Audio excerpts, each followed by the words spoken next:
Okay, just if when you finish, oh, you have it. Okay, great. We're still. I'm always very careful with books because sometimes they disappear. So I'm trusting you all, of course. Okay, Sebastien Cuvelier. Hello. Hi. You're Belgium, but we're going to talk in English since you talk very well in English.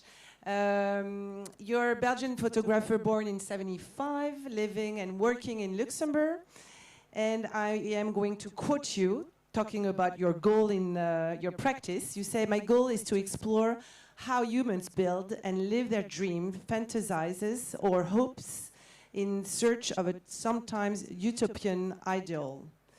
My first question will be, in that sense, what is your relationship with photography? Oh, okay. I didn't expect that. My relationship with photography. I mean, knowing that, so you're looking for a utopian. Yeah. So actually, I'm not a trained photographer in the sense that I didn't study photography formally. So I was self-made, I would say, and I first approached photography as a tool to approach people, really, and that was, I mean. Back in the days, my first pictures were kind of like an excuse to go closer to people and be able to approach them. Then it evolved over time, and it became much more than that. But I think photography is an amazing tool where you can sometimes, unearth something that's happening in front of your eyes, but you can see in your own way, depending on the technique you are using, on the light you're using, or how you're going to represent what you're seeing, and then you can induce other meanings, other ideas behind it.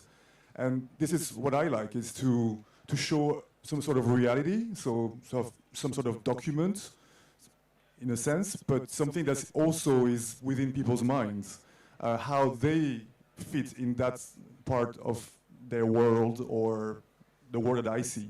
And with this work, that's exactly what I try to do, is to penetrate people's minds, to kind of show a place that is what I saw, but also something that I imagine that they would like to live in. So let's talk about that. It's, between documentary and fiction, in a way. Something like that, yeah. So that's Paradise City. It's a personal search of a lost paradise. You, following your uncle's footsteps, you explore a country between modernity and tradition, and you break the stereotypes often conveyed about this country, which is Iran. How did the Paradise City project come about? So it started like 50 years ago, way before I was born. My uncle went to Iran as a young person. He was 20. And he went over there in 1971, at the time when there was a big celebration in Persepolis, which was like this old, ancient capital of the world in a way, 2,500 years ago. And the Shah in Iran at the time was having these celebrations to kind of like celebrate the what was called the Achaemenid Empire. And my uncle was like a history buff, and he wanted to go there for that. And he wrote a journal, and that was the start of it. And he passed away 15 years ago, and I never really met him. I met him, but we never were very close. And then when he passed away, I realized all these stories about him, which made me regret not knowing him better. And then I slowly wanted to do something with that. And then I went to basically my first trip there was to go on his footsteps, and just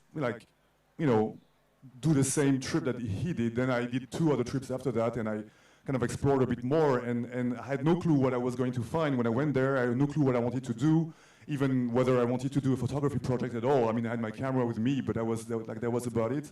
And then, on my first trip, by the end of my first trip, I encountered this place that the locals refer to as Paradise City, which is Paradis in Farsi. And I really wonder, so it's basically a city that looks like buildings in the middle of Mars or something, and it's terrible, and it's really not my idea of paradise. I'm not sure it's anybody's idea of paradise. And I wondered who the hell came with that name and why. And then I made some research and realized that the word paradise comes from Old Persian and means walled garden, like the Persian garden. And it's a name that came into our language through the Greeks when they invaded Persia 2,500 years ago at the height of the Achaemenid Empire. So at the height of Persepolis, the city that my uncle went to.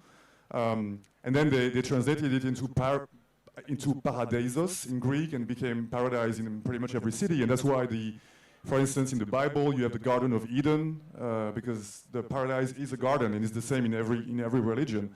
And so all of a sudden, everything made sense. Like this idea of Iran being this huge, beautiful country, but with a big wall around, where those young people that I was meeting all the time who were born after the revolution of '79 never really knew anything else and wanted to escape, either physically or mentally, and could not because of this wall. And then I started looking for those images, these metaphors of, those closed-off areas, of those, either very dark images of stuff that they want to escape, or very colorful images of stuff that they are looking forward to.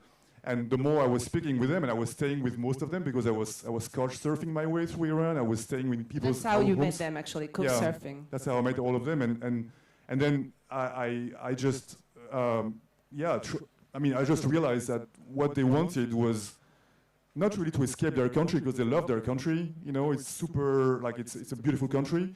But then they wanted it in another alternative reality, which very often they were looking in the past to find it, because of the photo albums of their parents and the stuff that they heard from before the revolution. And so all of these temporal elements kind of collided, the past, the present, the future. You didn't really know what was what, and that's kind of what I try to do with the images, is to blur those elements to make it all universal and intemporal. So talking actually about the corpus of your work, you have a mixture of personal images, archives, vernacular images and writings. How did you think about the conception and the editing of mixing the images and finally create this other world mixed between factual things and imaginary? Yeah, so it wasn't easy. It was a kind of a long process, and we went through. I went through a lot of dummies before we decided with the publisher Ghost to come up with such a book. But it was important for me to include the diary of my uncle in there, because it was the start of it, and it was my legitimacy of tackling this topic. I'm not from Iran. I didn't grow up there. But I do have an uncle who went there, so for me it was important that it was there because it was a starting point. But then it was, to me, more like an anecdotal starting point. And yes, it was a dot, but it was just one dot among a lot of dots. So what I chose to do, or what we chose to do, was to use the journal, but more as a design element rather than a textual element. So the journal is in French. The publisher is from England. We decided not to translate it because we didn't want to fake and facsimile the French and kind of retype it or whatever. We wanted to keep it as a visual element. And then we wanted to induce some sort of frustration in the reader that could potentially read it in French. So in the first pages of the book, you can read the text, and then as you go along, slowly the images are taking over, and I sometimes going over the entire text, and so you cannot read anything. And then you can read a bit again, and then not anymore. And this frustration is, to me, the frustration that Iranian people have on an everyday basis for so many things, and at the same time, censorship. So this is a journal that was written before the revolution, and if you go to Iran today and you try to find any text before the revolution, you won't be able to find them because it's censored. So it was also the idea to show what those people have to face on an everyday basis. And then in terms of images, so I wanted to include obviously my images, but I also wanted to put in there a few images that my uncle took. I wanted to absolutely avoid the before-after effect, but rather try to find images that he made which would fit into my body of work. And I didn't say which ones were which, so it's really up to the reader to find that.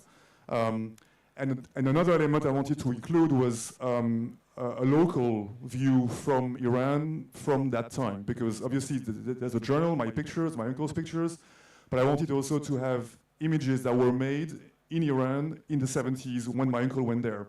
And so this kind of like counterbalance was, as I said, I was hosted by a lot of people, and one of them showed me a lot of photo albums, and that's the very first image of the book. It's the cover of the photo album where I picked all those vintage type, like vernacular type of images that you can see in the book, and it's the story of one woman who I met, and it's the story of her life basically. It's when she was when she was a teenager, then when she was a bit older, when she was a mom, a bit older mom, and so every 10 pages or so, there's a picture of this lady just as a counterpoint to the images of my uncle. And the idea here again was to kind of like blur the past, the future, and it was very important for me to have a woman being represented there, and because my uncle was a man, and I wanted some equality in there, and also to show that, I mean, obviously the women in Iran are the ones suffering the most from the regime over there, and that's something I felt throughout every one of my trip, everybody I met, and that's something I really wanted to put forward. Yeah, there's a lot of, here we see portraits of women, lots of also landscape, and sometimes you even color them. So I actually don't color them. So, but yeah, it might seem that some of them might be colored or something, but no. So everything was done on the moment. So I mean, I don't have any specific example here, but basically, my goal was really to find those occasions. It could be through a filter that I would find there, like a piece of glass, or it could be through a light, a specific light. There's a very like there's an image that was used quite a lot, which is very pink type of garden, and this is because there was a big billboard which was next to it that was projecting neon lights onto the scene, and so I didn't make that light; it was there, and so like I was trying to always find those little angles and elements that could help bring. I mean, like literally shed a different light on the scene, which could be like this one, for instance. Yeah, so like this one, they were actually projecting a green light onto a green palm tree. So you can imagine it's also like green, like saturated, and I use a long exposure at dusk to have this pink of the sky. But I mean, I didn't. So this is a red lake. So there's some how you call it, like bacteria in the lake. So it's near Shiraz. And the picture was taken through a window of an airplane, and which was very, very dirty, and so that's why you have all these kind of stains type of things. So it makes it very unreal, and it looks like it's, I don't know, like I did something to it, but I really didn't do anything to it. So, and that's what I like to play with photography, is to find those things where people feel like I might not be telling something real, or like you don't really know where you stand, and that's what I find exciting about photography. So you've been traveling quite well, 3 times, you said, in Iran. You met people there. You're still in contact with them. How are they going, and how do you see Iran for the future? Well, that's the context. It's I know it's a hard question. But yeah, so I've been following up with everybody I met there ever since I left. Actually, I have met some of those people again, because some of them fled Iran, and there's two girls that I took pictures of in the book who are now in Europe. One is in France, and the other one is in the Netherlands. So they escaped. Yeah, they escaped. They were not allowed to leave, but they left. They found an excuse, and the problem is that now they cannot come back. So they're forever, separated from their family. So it's very sad. Then there's other people I photographed and I met who are still there. And it's complicated, Like I mean, during the height of the protests that are happening right now, there was a lot of. I had a lot of problems to get in touch with them, because they were cutting the internet a lot, and even though they're very active on Instagram, they could not access Instagram anymore, only in certain hours of the day. So that was fairly hard. And then, yeah, I mean, my feeling when I was there is that this situation will not, I mean, it's impossible that this situation continues forever. Like, I think every dictatorship has an end at some point. In history, there's not a single dictatorship that ever like continued, I mean, except the temporary ones, I mean, the contemporary ones. So one day it will end, I think, but how and when and whether I will live to see it, I really don't know. But for sure, I mean, what happened in 2009, for instance, in 2019, now, all those things are like repeating, and at some point there's going to be a fracture, I think. But what's happening right now is very, very powerful, and I don't think we know everything that's going on, unfortunately. And like one day we will know. But yeah, it's extremely frustrating to see it from outside, and I think for them, it just shows the world that you know, they are very, very strong women, that they are the forefront of what's happening right now. And I think, I mean, what I see myself there is like I'm trying to use my voice, my platform as much as I can to bring light to that, to tell them, you know, to tell everybody this is what's happening, because I don't think the media talks about it even enough, you know. It's huge what's happening there, and but it's frustrating, yeah, for everybody, I think. For sure. So this was Paradise Now, with published by Ghost. But we just wanted to talk really very shortly on H. It's your latest work you did. It's a collective work you did with Kaunas Photography Gallery. Oops. Sorry. It's just water, it's okay. Yeah. That's okay. Well, have a.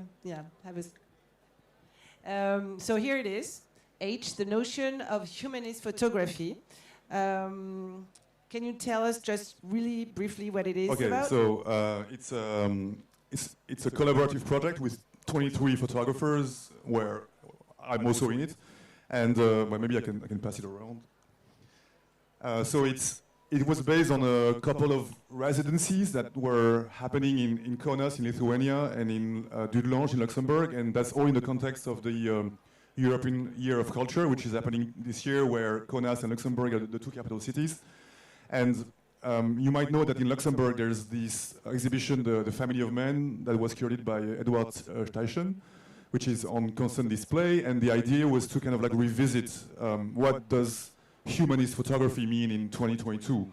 And so the idea from the curators was to invite 13 plus 10 photographers in those two residencies, give them a mentor. So my mentor in Kaunas was Jim Goldberg, and there was Emma Bauket from the Financial Times, who was the mentor in Luxembourg. And then we worked all together for like a 1 week residency plus 1 week from me, for instance. I mean, some people stayed more, some stayed less. And we basically questioned, you know,